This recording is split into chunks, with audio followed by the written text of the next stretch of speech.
I'm Dr. John Sargent. I am currently the Chief of Child and Adolescent Psychiatry at Tufts Medical Center in Boston, Massachusetts, and Professor of Psychiatry and Pediatrics at Tufts University School of Medicine, also here in Boston.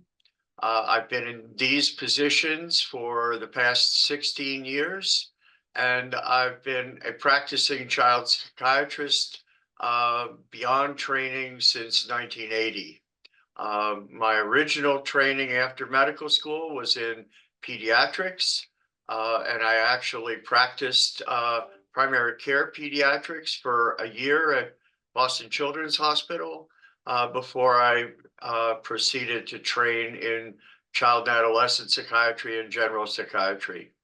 I probably would have done triple board training now, but when I finished medical school was before there was a recognized triple board training program.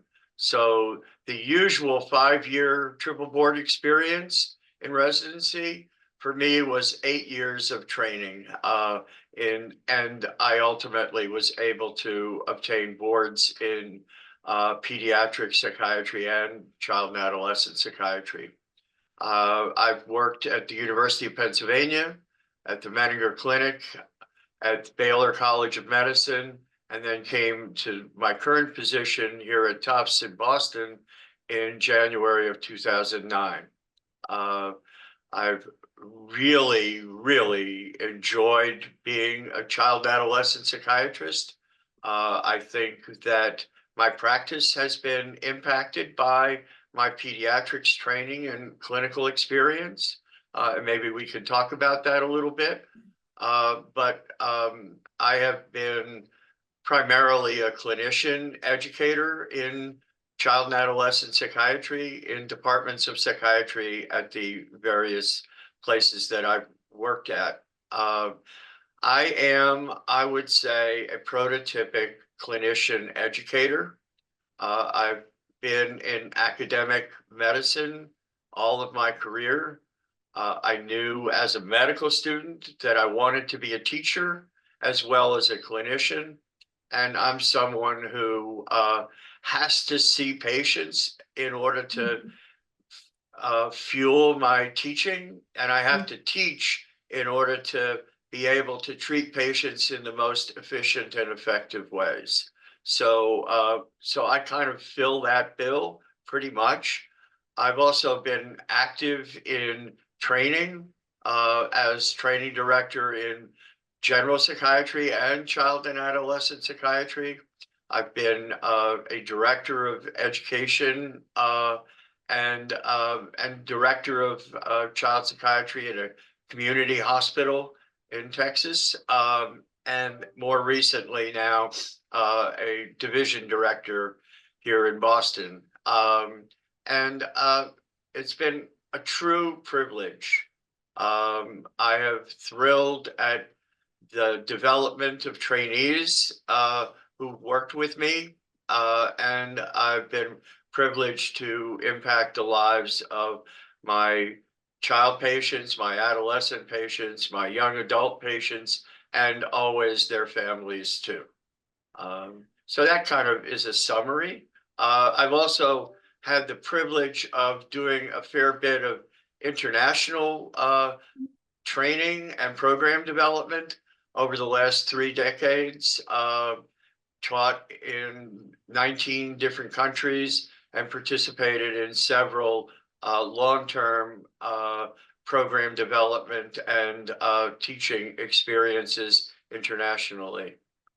And so it's a kind of been a really rich career with a lot of variety, a lot of different experiences, and the joy of connecting with children and families, and also the thrill of watching trainees grow into themselves as they participate in residency training programs.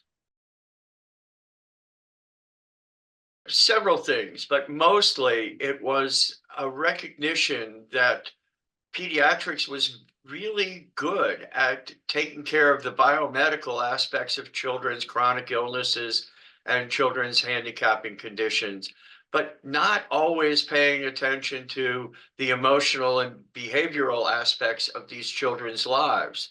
And I always believed that if a child had a chronic illness, diabetes, asthma, inflammatory bowel disease, juvenile rheumatoid arthritis, lupus, that they could have a life and they could have a meaningful role in their families and their schools and in their communities. But pediatrics didn't universally pay attention to that and wasn't universally oriented towards sort of treating the emotional problems that coincided with the biomedical differences that these children had. And because of that, it felt like the treatment was incomplete, even though it was done in an expert way. I remember a child with hemophilia that I saw during my pediatrics residency in Wisconsin. And that child was 13, 14, and had been involved with the medical care system throughout their life since the diagnosis of hemophilia when they were infants. And yet, emotionally and behaviorally and developmentally, that child was 4 or 5 years old, not able to participate in normal activities of other middle school or high school students. And it seemed tragic to me that that child's emotional well-being wasn't attended to at the same time that their hemophilia was being treated quite effectively. And physically, they were able to participate in their lives fully, but emotionally and behaviorally and socially, they were outcasts. And that just seemed wrong to me. And I felt like I needed to do something about that. And there were many other instances of that. And that is really what I dedicated my career to, was paying attention to the developmental and behavioral and emotional well-being of all children. And then that evolved into a representation of my view of medicine as practicing social justice, as moving people on the margins into the center and making sure that they had all the opportunities that any child would have and that their families were supported and connected in their community. And the healthcare system seemed to be a place where you could do that. And I've been fortunate to be able to do that sort of as a clinician, as an educator, and as a theorist and writer, and somebody who frequently presented at the academy meetings on these kinds of topics. And then, what happened was that, that child psychiatry is an amazing field because it's so broad and it so touches, every aspect of human life, from birth through the loss of grandparents and the grieving of families, or even the loss at times, tragically, of a child. And so, because child psychiatry is so broad, someone like me has been able to shift from chronic illness to eating disorders to depression and suicidality to training and education to international adoption to international program development, and sort of develop knowledge and expertise in each of those areas that I could share with my students, my trainees, and with the greater academy membership. Well, recently, the last 15 years that I've been in Boston, we have had a triple board training program. I had never been in a facility or a program that had that.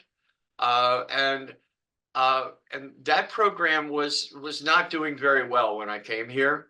And I pretty much, with the support of my chair and others here at Tufts, rebuilt that program, and we're now connected to Boston Children's and have the only two-institution triple board program. We're recruiting for our next class, and we recruit amazingly talented people who will be leaders in child psychiatry. And I consider that to be a really meaningful accomplishment that hopefully will continue on into the future. Some of the international work that I've done, one project that I did in Eastern Europe with other colleagues from the Academy led to the development in 12 different countries of sustained and thriving child abuse and child mental health programs that didn't exist before our project. That was a meaningful accomplishment. And you know, every family that does better, every child that has an opportunity that they wouldn't have had because of their interaction with me or a trainee that I supervised feels incredibly meaningful also.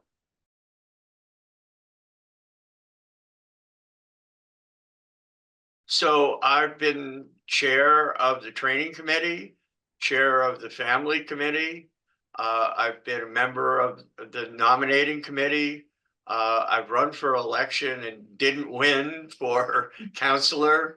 And I've, you know, attended meetings regularly since the early 1980s. And I had the privilege of presenting at the Academy meeting every year, one or more presentations, often several, for 35 years straight in a row. And I consider that to be a reasonable accomplishment. I've loved the opportunity to share my ideas, but I think probably the most meaningful aspect of Academy membership has been making friends and knowing colleagues with similar interests, similar backgrounds from all across the country who have become friends and colleagues, people you do projects with, people you know well, people you hear about their children and their lives. That's been a very special and rich aspect of being a member of the Academy. I'm a family systems oriented child psychiatrist, right?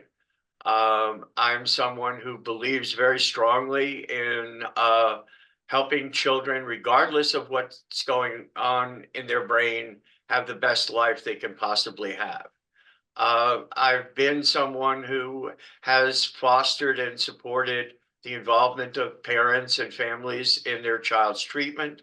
And I've been someone who has really been involved in promoting acceptance of diversity, neurodiversity, ethnic diversity in our communities and in our treatment programs. That makes me sort of, I would say, a psychosocially oriented or contextually oriented child psychiatrist. And I've spoken up for that.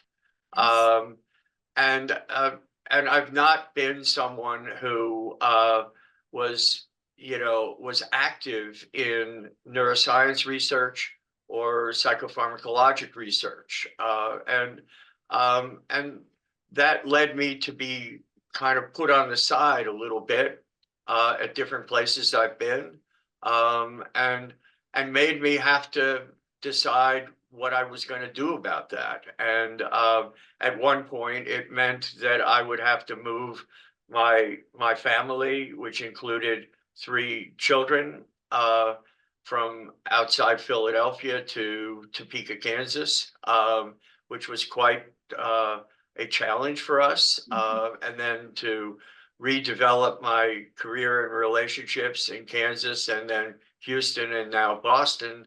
And, you know, I'm someone who looks for the next challenge, looks for the next opportunity, who is not going to, you know, sort of be put aside. if I have something to say or I have a point of view, and that's been I would say important in my career, and not always the easiest, I would say. Like a lot of physicians, I was academically quite successful in elementary school and in high school.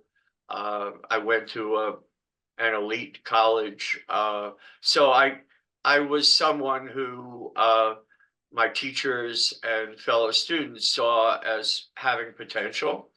I my dad was a chemical engineer. My mom was a chemist. So I had a science orientation. And probably most meaningfully, I was born with cleft lip and palate and had a number of operations, prolonged speech therapy and orthodontic work, and then another series of operations, plastic surgery treatments in late adolescence and young adulthood. And I would think that that experience with medicine was important and meaningful in my career choice. I also remember as a 5 or 6 year old having, if you have cleft lip and palate, you're prone to ear infections. And so I had a large number of ear infections, and they're painful. And I had pediatrician who came around my house and gave me penicillin for my ear infections. And I just have this picture of this tall, thin man coming and making me feel better as a pediatrician, as my doctor. And I would bet that that had a real influence. I think also my dad probably wished that he had had the opportunity to become a physician. He grew up an immigrant son and poor, and was able to go to college, but not able to go to medical school. So I would think that that probably had some influence. So it's probably one of those overdetermined things that Yes. I also am very lucky to be smart enough and good enough at it to have had a successful career, you know? Well, I think if I were a medical student now, I would apply for triple board, you know, and I would do what I did in 8 years in 5. And I would probably end up about the same, maybe not quite as knowledgeable, and certainly without the experience of being a faculty pediatrician. Um, but I would not have there be any experience that I've had that I wouldn't that I haven't grown from, that I haven't learned from, that hasn't been, you know, I mean, even now, right? I see, you know, patients, I'm going to see a patient right after this. And, you know, every interaction that I have, even 5 decades into a career, is a learning experience for me, you know? And I don't know how you can have anything quite so rich as that, where you do something that you're sort of good at, that you keep learning from, and that helps people and makes their lives better and is endlessly fascinating. So I consider myself incredibly lucky.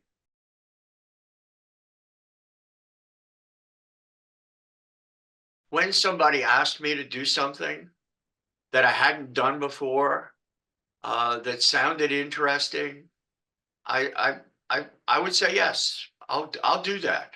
You know, I remember being in my kitchen one evening after work, looking after my kids, and the phone rang, and Dr. Owen Lewis from New York City, who's a leader in the academy, was on the phone. I had never talked to him on the phone. He said, "Would you like to come to Budapest?" I said, "What? Where's Budapest?" Right?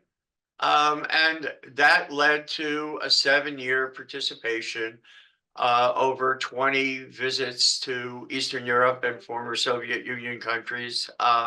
And, you know, amazingly rich experience that Owen and Pamela Sisher were leaders of. And I was fortunate to be able to participate continuously over 7 or 8 years and develop friendships and such in other countries. So for me, it's been that. It's been somebody asks me, and I say, "What?" Well, like my first leader, my first chair in Philadelphia said, "Would you like to be training director?"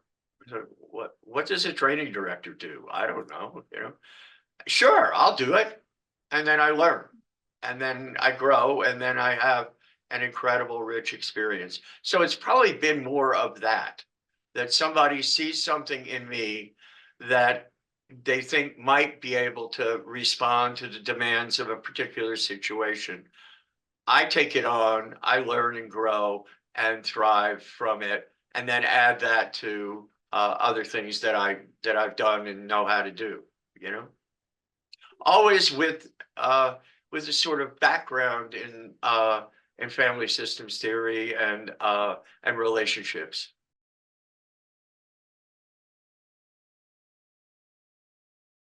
Just as an example, right?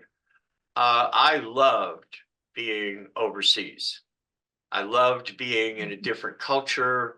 I loved learning about the lives of people in countries that I've never visited before: Poland, Hungary, Kyrgyzstan, China. I loved that.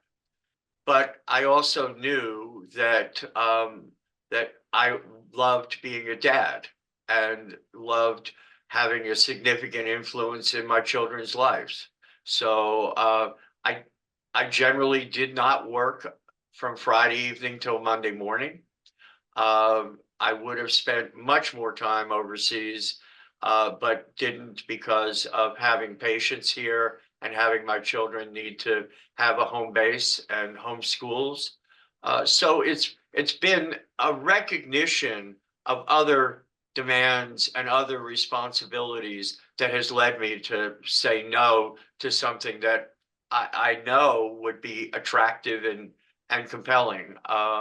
And you know, but I think the richness of being a dad, and now with my children, young adults, and having their own children, you know, and feeling like, you know, I've been important in their lives and they've grown up to be people that I really respect and believe in. And my patience and my treatment has generally been ongoing. I'm someone who has treated patients for years, 10, 15 years. That's just the way I've done this, and really valued those relationships.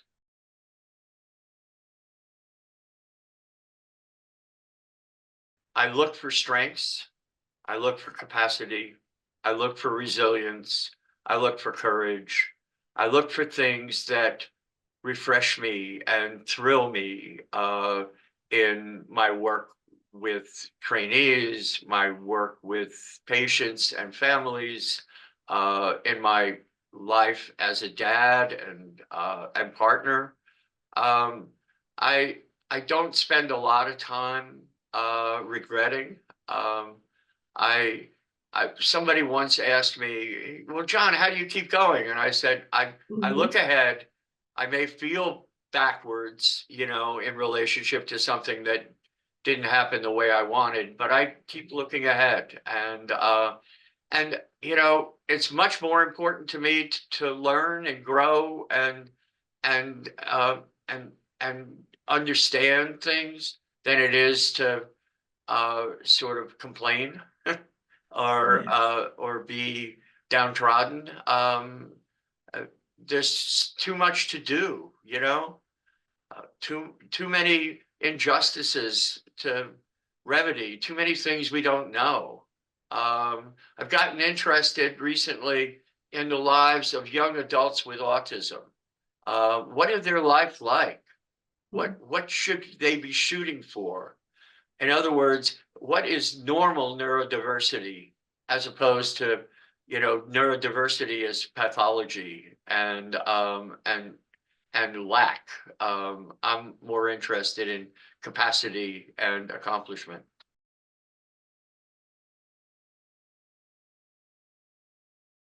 Never hesitate to ask someone a question. Never. If you don't know something about a drug, call the medical director of the drug company and ask them about it. Ask them to explain. You have an expert down the street at another institution, call them up. Learn from people. Attend grand rounds. Keep learning. Let your curiosity take you in whatever direction it's interested, whether that's curiosity about diversity and culture, curiosity about the lives of folks who are different from you, curiosity about the ways in which people with similar backgrounds to you are making it in the world, and then be oriented towards justice, towards right, towards truth and opportunity.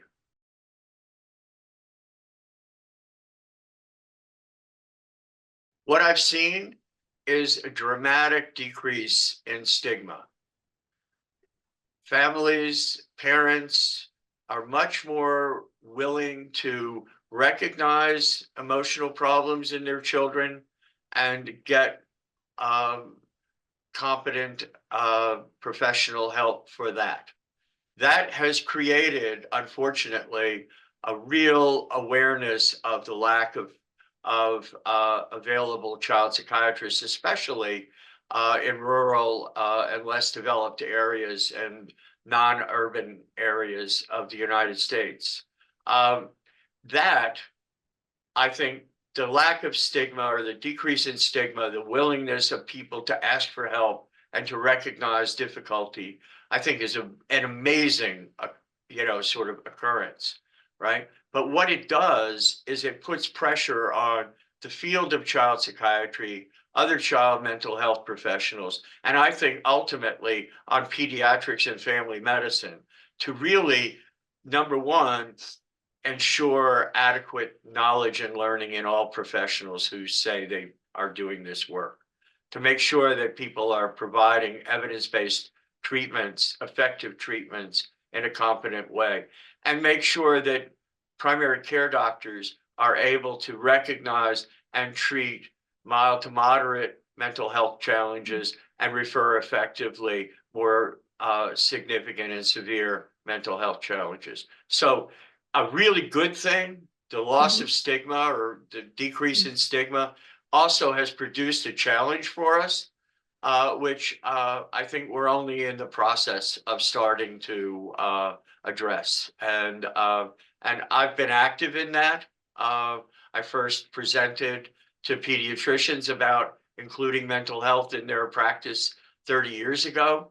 And it's something that I'm glad to see sort of developing across the country, and many, many more miles to go. But that comes with an understanding that any innovation has unintended consequences, and we have to pay attention to the unintended consequences as well as the effects of the innovation.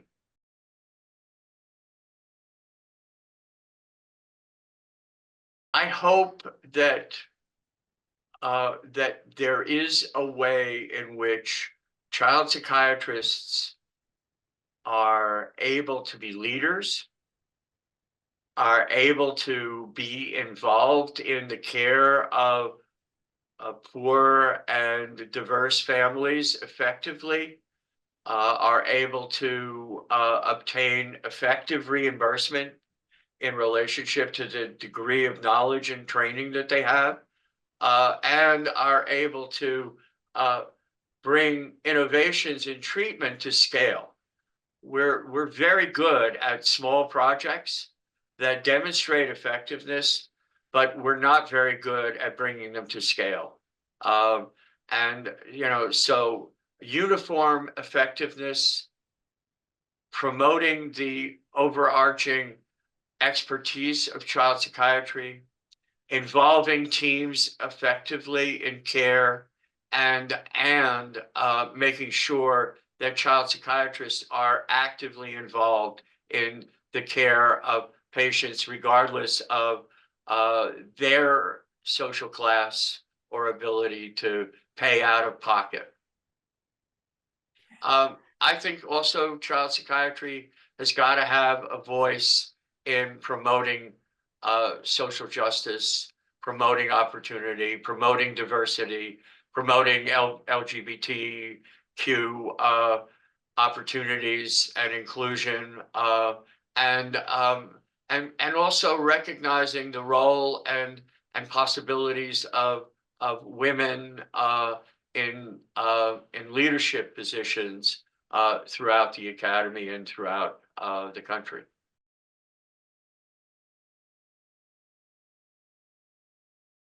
First of all, it is fun.